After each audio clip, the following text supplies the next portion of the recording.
प्यारे दोस्तों, जैसे कि इस कहानी के पहले भाग में आपने देखा कि बूढ़ी चिड़िया अपनी दोनों बेटियों की शादी की वजह से बहुत ज्यादा परेशान थी। पर एक दिन बुलबुल मीनू चिड़िया के लिए रिश्ता ढूंढ कर ले आई थी और अगले ही दिन एक बड़ी सी गाड़ी में मीनू चिड़िया के लिए रिश्ता लेकर लड़के वाले आ जाते हैं।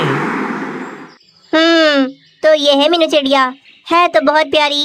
मुझे अपने बेटे के लिए ऐसे ही सुंदर चिड़िया की तलाश थी। लगता है आज मेरी वो तलाश खत्म हुई। हाँ बेटा, मुझे तो आ गई ये चिड़िया पसंद। पर तू बता, तुझे ये चिड़िया कैसी लगी? माँ, आपके आगे मैं क्या बोल सकता हूँ। आपको ये चिड़िया पसंद है, समझो मुझे भी पसंद है। हाँ बहन जी, हमें तो आपकी बेटी बहुत पसंद आई। अब आप बताएं, आपको हमारा बेटा मुनमुन चिड़ा कैसा लगा? हाँ, हमें भी आपका बेटा बहुत पसंद आया। कुछ ऐसे होते हैं जिनको पहली नज़र में देखकर पहचान लिया जाता है कि वे अंदर से कैसे हैं।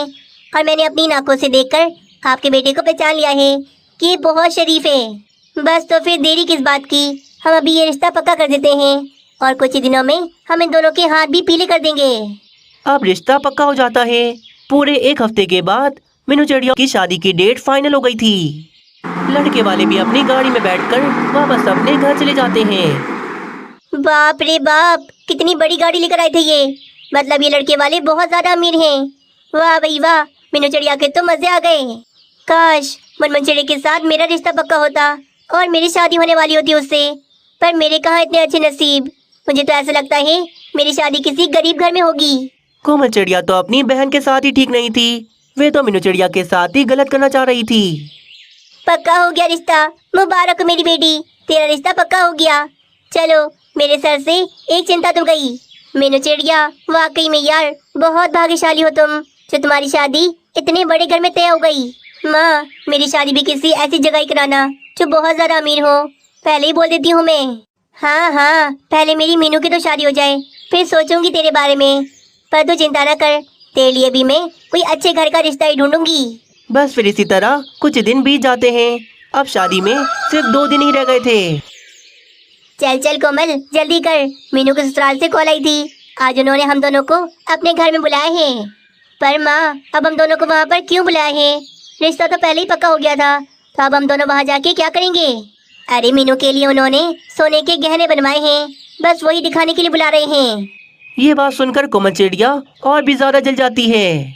घर गाड़ी कम थी जो मीनू चिड़िया को वो सोने के गहने भी दे रहे हैं। बाप रे, मीनू चिड़िया की तो लॉटरी लग गई। फिर क्या, कोमल चिड़िया और उसकी माँ लड़के वालों के घर चले जाते हैं। जब वे लड़के वालों के घर आते हैं तो वे मीनू चिड़िया के मोटे मोटे सोने के गहने देखकर हैरान हो जाते हैं। ये हमने अपनी बेटी मीनू के लिए लिए हैं, इसे शादी में पहनकर वो बहुत सुंदर लगेगी। हाय रे, इतने मोटे मोटे सोने के गहने, ये तो बहुत महंगे होंगे। काश मीनू चिड़िया की जगह मेरी शादी हो रही होती। सोने के गहने देखकर मीनू चिड़िया और उसकी माँ वापस अपने घर की ओर चले जाते हैं। माँ, तुम जाओ घर में, मैं आती हूँ थोड़ी देर में। ये बोलकर कोमल चिड़िया वहाँ से आगे चली जाती है। कुछ भी हो जाए, मैं मीनू चिड़िया की शादी मुनमुन चिड़िया से होने नहीं दे सकती, वरना मीनू चिड़िया तो बहुत अमीर हो जाएगी। मुनमुन चिड़िया के बाद जो भी है सब उसका हो जाएगा। मुझे करनी है मुनमुन चिड़िया से शादी, ताकि मैं अमीर हो जाऊँ। कोमल चिड़िया कोई उपाय सोचने लगती है कि वे आखिर किस तरह मीनू चिड़िया को रास्ते से हटाए। हाँ, मिल गया उपाय। बस मेरा ये उपाय किसी तरह काम कर जाए तो मजा आ जाए।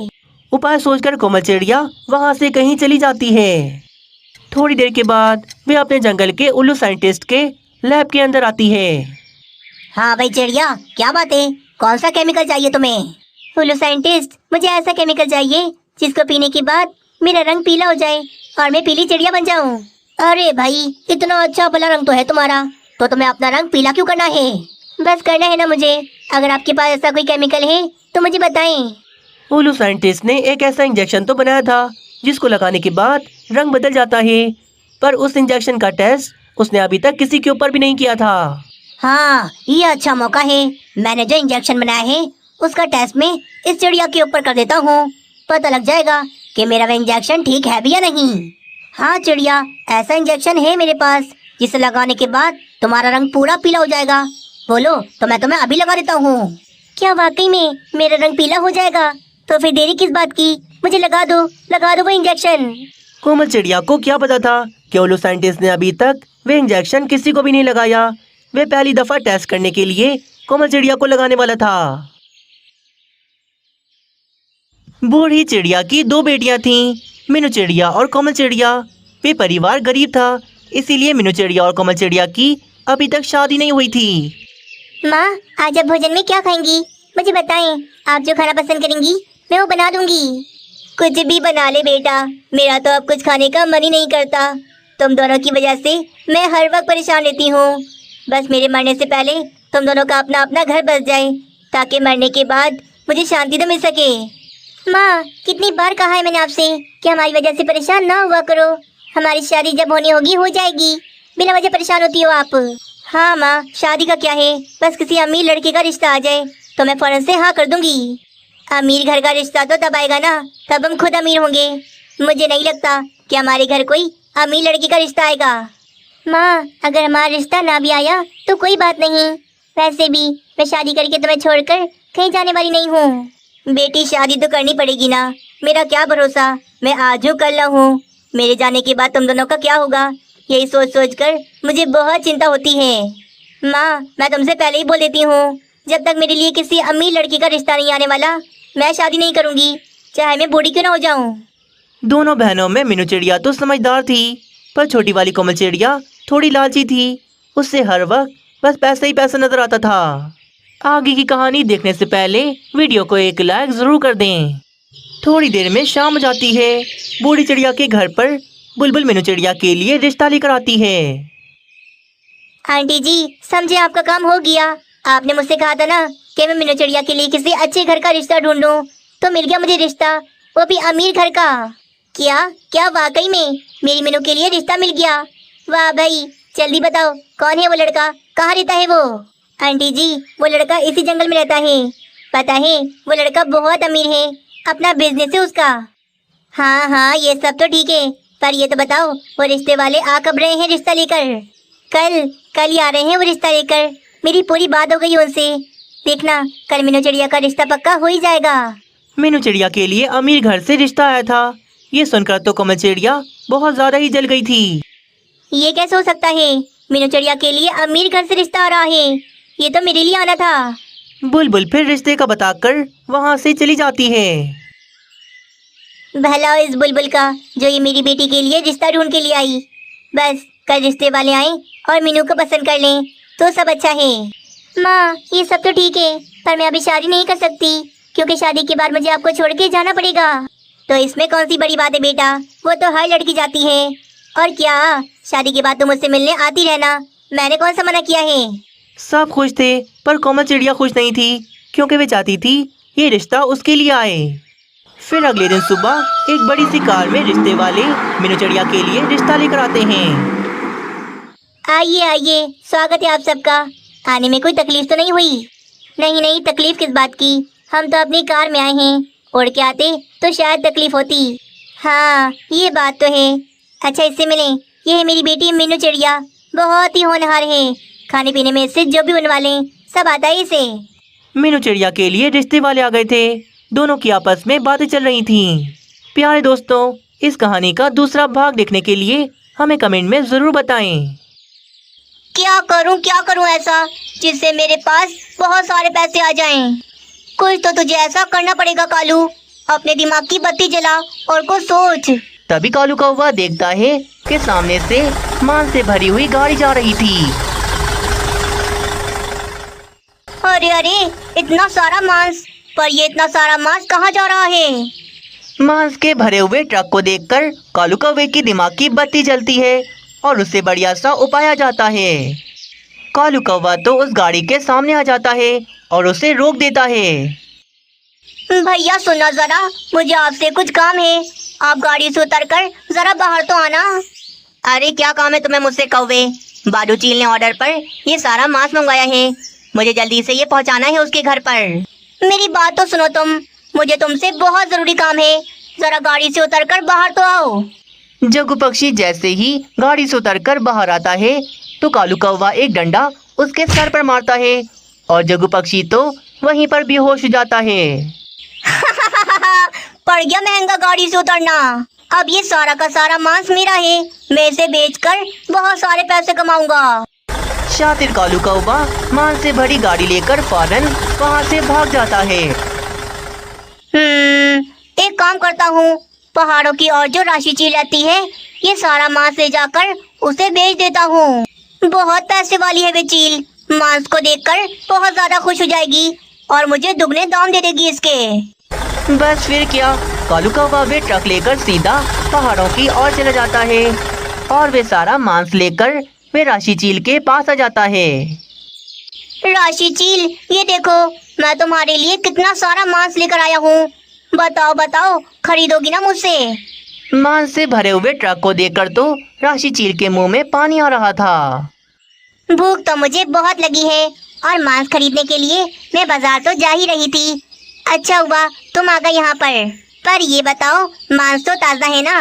कहीं सड़ा हुआ मांस तो लाकर नहीं दे रहे मुझे? क्या बात करती हो राशि चील, मेरा रोज का काम है ये। आंखें बंद करके लो, ताज़े से भी ताज़ा मांस है ये।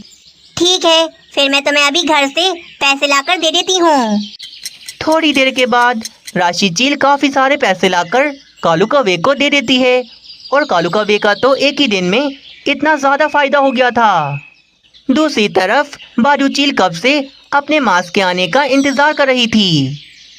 कहाँ रह गया ये जग्गू पक्षी? एक तो पहले इन्हें पैसे दे दो तो हमेशा देर से ही आते हैं। कुछ देर के बाद जग्गू पक्षी को होश आ जाता है तो वे उठकर क्या दिखता है, उसकी गाड़ी तो खड़ी थी पर गाड़ी से सारा का सारा मांस गायब था। परेशान होकर बेचारा जग्गू पक्षी भागा भागा बाजू चील के पास चला जाता है। बाजू चील, मुझे माफ कर दो, मुझे माफ कर दो, मैं तुम्हारा मांस ना ला सका। किया, मैं कब से यहाँ पर मांस के आने का इंतजार कर रही हूँ। भूखी बैठी हूँ मैं कब से। पैसे तो तुमने पहले ले लिए पर मेरा मांस कहाँ है? तुम लेकर क्यों नहीं आए? बाजू चील, मैं मांस से भरी गाड़ी लेकर तुम्हारी तरफ आ रहा था, तभी अचानक रास्ते में एक कौवे ने मुझे रोका और मुझे गाड़ी से निकालकर मेरे सर पर डंडा मारा। मैं बेहोश हो गया। बस उसके बाद वे मेरी गाड़ी से सारा का सारा मांस चुरा कर भाग गया। किया, मेरा सारा मांस एक कौवा लेकर भाग गया? कौन है वे चोर कौवा? मुझे उसका नाम बताओ जल्दी, मैं उसे छोड़ूंगी नहीं। मैं नहीं जानता उसे, मैंने तो उसे पहली बार देखा था। जरूर वे पास वाले मिठू महाराज के जंगल में ही रहता होगा। अब तो उसे ढूंढना बहुत ही आसान है, एक बार हाथ लग जाए उसे कच्चा चबा जाऊंगी। गुस्से में भूखी बाजू चील उस कौवे को ढूंढने के लिए मिठू महाराज के जंगल में चली जाती है। भैया, आप कब आओगे मेरे घर? मुझसे मिले हुए पूरे 2 साल गुजर गए पर आप तो मेरे घर आते ही नहीं। देख रही हूँ मैं सब, जब से आपकी शादी कराई है भाभी ने तो पूरा आपको अपने वश में कर लिया। अरे नहीं नहीं रानी, ऐसा कुछ भी नहीं है। तुम्हारी भाभी तो अभी है भी नहीं घर पर, वे तो अपने मैके रुकने गई है। तो भैया आप आ जाओ ना मुझसे मिलने, मैं आपका रोजाना इंतजार करती हूँ। आऊँगा आऊँगा रानी, मैं तुमसे मिलने जरूर आऊँगा और आकर तुम्हारे हाथ के मजेदार रसगुल्ले खाऊंगा। हाँ भैया जल्दी आना, मैं आपका बहुत इंतजार कर रही हूँ। अरे रानी फोन रखो ना, देखो मैं तुम्हारे लिए गरम गरम बर्गर लेकर आया हूँ। अच्छा भाई, मैं बाद में बात करती हूँ आपसे। रानी कौवी फोन रख देती है। फिर कालू कौवा और रानी कौवी मजे से बर्गर खाते हैं। कितना याद कर रही थी मुझे। चलो आज मैं अपनी बहन रानी के घर चला ही जाता हूँ, उसे सरप्राइज देने में बहुत मजा आने वाला है। सरप्राइज देने रानी कौवी का भाई आज ही मिठू महाराज के जंगल चला जाता है। थोड़ी देर के सफर के बाद वे मिठू महाराज के जंगल में पहुंच जाता है। आज तो बाजू चील भी बहुत गुस्से में उस कौवे को जंगल में ढूंढ रही थी जिसने उसका मांस चुराया था। तभी ढूंढते ढूंढते बाजू चील को रानी कौवी का भाई नजर आ जाता है। जरूर यही होगा वे कौवा, शक्ल से भी कितना चालाक लगता है। आज इसे नहीं छोड़ूंगी, मेरा मांस चुराने की इसे कड़ी सजा दूंगी। अरे अरे, इस जंगल में आए हुए भी मुझे कितने साल गुजर गए, पता नहीं रानी का घर कहाँ होगा। तभी पीछे से बाजू चील हमला करती है और रानी कौवी के भाई को पकड़ लेती है। तूने मेरा मांस चुराया है ना, चोर कहीं के, छोड़ूंगी नहीं तुझे। चोरी करने में शर्म नहीं आती। अरे रुको रुको चील, ये तुम क्या बोल रही हो? मैं कोई चोर वोर नहीं हूँ। बाजू चील बहुत गुस्से में थी, वे कुछ नहीं सोचती और वे रानी कौवी के भाई को बहुत ज्यादा मारने लग जाती है। तभी भागा भागा वहाँ पर जग्गू पक्षी भी आ जाता है। अरे रुक जाओ बाजूचील, ये वे कौवा नहीं है जो तुम इसे मार रही हो। रुक जाओ, छोड़ दो इसे। ये बात सुनकर बाजूचील रुक जाती है। क्या ये वो कौवा नहीं है? पहले बताना था ना। मैंने इस बेचारे कौवे को मार मार कर इसका अंचर पंचर ढीला कर दिया। मैं कह रहा था बार बार, मैं चोर नहीं हूँ। बाजूचील रुक जाओ, मैं तुम्हें उस चोर कौवे का चित्र बना के देता हूँ ताकि अगली बार तुमसे कोई गलती ना हो।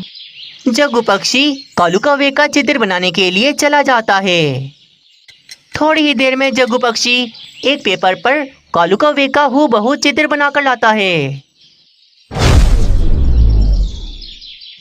यह है वे चोर कौवा, इसी ने मेरे सर पर डंडा मार के मुझे बेहोश कर दिया था। शक्ल से कितना मासूम लगता है, परंतु एक नंबर का चोर है। अब तो मैं इसे नहीं छोड़ूंगी। कालू कौवे का चित्र देखकर रानी कौवी का भाई तो फौरन से पहचान लेता है। अरे इस कौवे को तो मैं बहुत अच्छे से जानता हूँ। ये तो मेरा साला है। चोरी इसने की और मार मुझे पड़ी। कालू कौवे तेरी तो खैर नहीं, बाजूचील तो बाद में, पहले तो मैं तुझे नहीं छोड़ूंगा। तुम जानते हो ना इसे। चलो चलो, मुझे इस कौवे के पास ले चलो। हाँ मैं ले चलता हूँ। मुझे कालू कौवे का घर ठीक से याद नहीं, पर वह रहता इसी जंगल में है।